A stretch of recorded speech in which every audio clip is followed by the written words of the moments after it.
अस्सलाम वालेकुम। Word to word biology में खुश आमदीद। इस फर्स्ट ईयर की बायोलॉजी के चैप्टर नंबर 1 का एक टॉपिक है जो इस चैप्टर का लास्ट टॉपिक ही है कि biology and the service of Mankind. कि बायोलॉजी की जो फील्ड है लिविंग ऑर्गेनिजम्स की, इसने किस तरह से जो है वो ह्यूमंस की या मैनकाइंड की जो है वो हेल्प कर रही है। तो स्टूडेंट, इसको 3 मेजर हेडिंग में जो है वो डिस्कस किया जाएगा।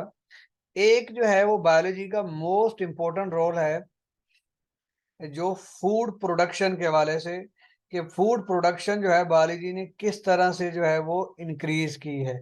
जब ये खत्म हो जाएगा उसके बाद एक सेकंड हेडिंग आएगी कि बायोलॉजी ने जो है वो कैसे हेल्प कर रही है कि डिफरेंट डिजीजेस के खिलाफ कॉम्बैट करने में। और थर्ड होगा protection and conservation of environment.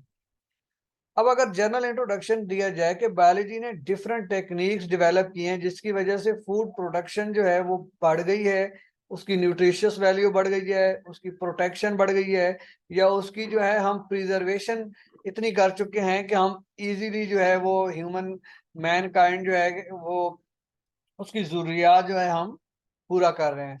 Second जो है वो कम्बैटिंग डिजीजेज में सबसे पहले बायोलॉजी ने क्या किया कि हमें ये बताया कि ये जो एक डिजीज है उसका कॉजेटिव एजेंट क्या है, और जो डिजीज का कॉजेटिव एजेंट है वो स्प्रेड कैसे होता है, और थर्ड में जो है हमने उसको प्रिवेंट कैसे करना है।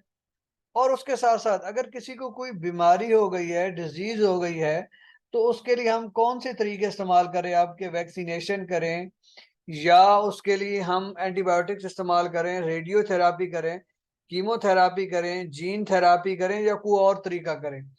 उसके अलावा जो हमारा इन्वायरमेंट है, जो इको फ्रेंडली इन्वायरमेंट बनाने के लिए हमें कौन से स्टेप्स लेने पड़ेंगे, पोल्यूशन को कैसे रिड्यूस किया जाएगा, बायो रिमीडिएशन कैसे की जाएगी, या एक्वेटिक लाइफ को कैसे बचाया जाएगा, या एंडेंजर्ड या थ्रेटन्ड स्पीशीज को कैसे बचाया जाएगा, तो वो भी हम डिस्कस करेंगे। तो सबसे पहले आपको पता है कि जो है जहाँ तक बायोलॉजी की फूड के हवाले से ताल्लुक है, तो बायोलॉजी ने इस तरह के तरीके इजाद किए हैं कि प्लांट की जो है वो यील्ड इंक्रीज हो गई है, और प्लांट जो है वो डिजीज रेजिस्टेंस हो गए हैं। मीन का हम ऐसे प्लांट जेनेटिक इंजीनियरिंग के थ्रू बना चुके हैं कि वो डिफरेंट डिजीजेस को भी कम्बैट कर सकते हैं और ड्राउट वाली कंडीशन में भी वो ग्रो कर सकते हैं। तो स्टूडेंट, सबसे पहले कि प्लांट और एनिमल ब्रीडर्स की आपने हेडिंग देनी है। तो आपको पता है कि आर्टिफिशियल सिलेक्शन के थ्रू या सिलेक्टिव ब्रीडिंग के थ्रू जो हमारे पास साइंटिस्ट हैं उन्होंने different varieties of wheat, rice, corn, chicken and cow और शीप डेवलप कर लिए हैं कि जो एक तो उनकी प्रोडक्शन ज्यादा है और न्यूट्रिशियस वैल्यू भी उनकी ज्यादा है। सेकंड में स्टूडेंट पोल्ट्री ब्रीडर मीन जो चिकन प्रोड्यूस करने वाले हैं, तो उन्होंने जो है एक तो हमें सस्ती मीन चीप और क्विक जल्दी मिलने वाला वाइड मीट की सहूलत जो है वो फराम कर दी है। तो ये दो हेडिंग हो गई कि प्लांट और एनिमल ब्रीडर क्या कर रहे हैं, पोल्ट्री ब्रीडर की हेडिंग हो गई। और स्टूडेंट, एक ब्रांच ऑफ बायोलॉजी है जिसे हम कहते हैं जेनेटिक इंजीनियरिंग। और आप इसके साथ फेमिलियर हैं कि असल में ये जीनोम जो है हमारे पास, उसकी एडिशन डिलीशन वगैरह का काम जो है वो जेनेटिक इंजीनियरिंग में होता है।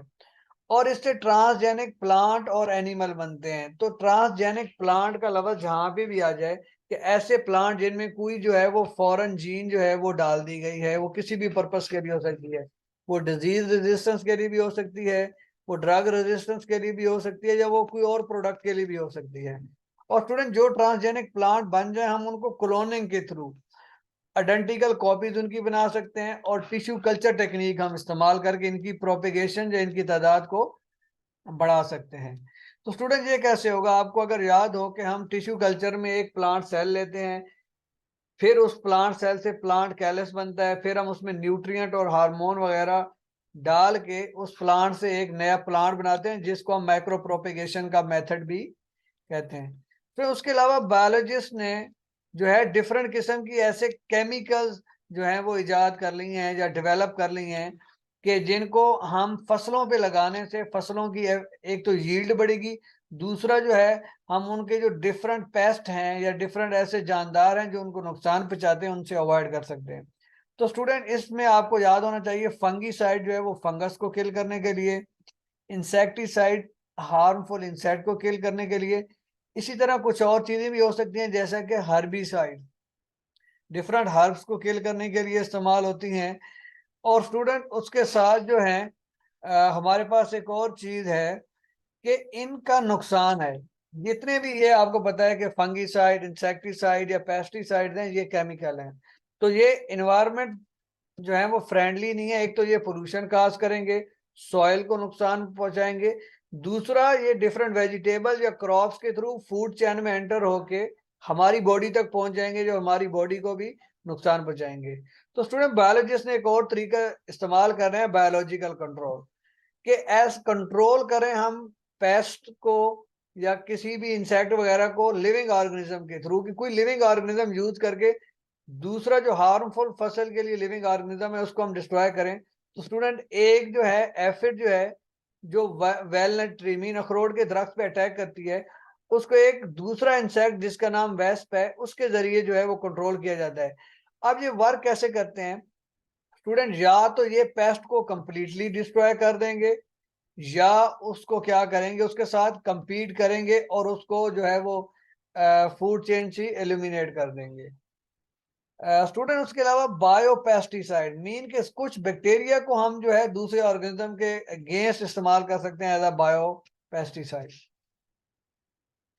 तो स्टूडेंट, ये हमारे पास डिफरेंट जो है आपके जहन में जो है आज चुकी होंगी कि प्लांट और एनिमल ब्रीडर ने क्या किया, या जेनेटिक इंजीनियरिंग की टेक्निक कैसे हेल्प कर रही है, या ट्रांसजेनिक प्लांट, या क्लोनिंग, या टिश्यू कल्चर टेक्निक, या डिफरेंट पेस्टिसाइड, या बायोलॉजिकल कंट्रोल।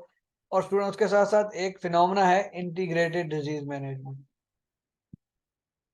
स्टूडेंट, ये एक ऐसा तरीका है कि डिफरेंट मेथड हम इसमें यूज कर सकते हैं प्लांट की डिजीजेस को कंट्रोल करने के लिए।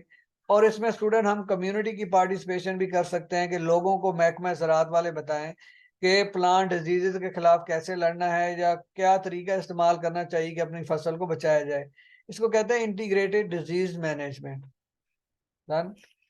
स्टूडेंट, एक मोस्ट इंपॉर्टेंट शॉर्ट क्वेश्चन और एक टेक्निक है जिसको कहते हैं हाइड्रोपोनिक कल्चर टेक्निक। आजकल ये बड़ी कॉमन है कि प्लांट्स को ग्रो किया जाता है सॉइल की बजाय, कि जमीन या मट्टी के बगैर प्लांट्स को जो है पानी में ग्रो किया जाए, और उसमें जो जितने भी न्यूट्रिएंट हैं, potassium, calcium, phosphorus, nitrogen, magnesium वगैरह, वो प्लांट को उस पानी में दी जाए। क्योंकि आपको पता है सॉइल से भी प्लांट न्यूट्रिएंट और वाटर लेता है, तो अगर ये न्यूट्रिएंट और वाटर में प्लांट ग्रो कर दिए जाए तो ये हाइड्रोपोनिक कल्चर टेक्निक है। ये इसके थ्रू डिफरेंट वेजिटेबल वगैरह ग्रो की जा सकती हैं। स्टूडेंट, बुक ओल्ड है, इस वजह से यहाँ पे लिखा हुआ है कि ये एक फिजिबल टेक्निक नहीं है, लेकिन एस्ट्रोनॉट इसको यूज कर सकते हैं। लेकिन मैं बता दूं कि अब ये फिजिबल है। स्टूडेंट, नेक्स्ट हमारे पास है जो जितनी भी टेक्निक है वो फूड प्रोडक्शन या प्रोडक्शन को या यील्ड को या प्लांट को बचाने की टेक्निक है। लेकिन लास्ट टेक्निक जो है ये प्रिजर्वेशन की टेक्निक है। स्टूडेंट, बायोलॉजी ने ना सिर्फ फूड प्रोडक्शन इंक्रीज की है, बल्कि ऐसी टेक्निक डेवलप की हैं जिसकी वजह से फूड को स्पॉयल होने से बचाया जाता है, ताकि उसको लंबे अरसे तक जो है वो स्टोर किया जा सके और ट्रांसपोर्ट किया जा सके, और उसकी क्वालिटी पे भी कंप्रोमाइज ना हो, मीन इसकी शेल्फ लाइफ भी इंक्रीज हो जाए। तो स्टूडेंट, लुइस पास्चर ने एक टेक्निक डेवलप की थी, इसका नाम है पास्चराइजेशन। तो पास्चराइजेशन एक ऐसी टेक्निक है जिसमें मिल्क और मिल्क प्रोडक्ट को जो है वो प्रिजर्व किया जाता है। तो ये एक बहुत इंपॉर्टेंट एमसीक्यूज भी है कि which of following technique is used to preserve milk and milk product to pasteurisation पे आपने टेकन।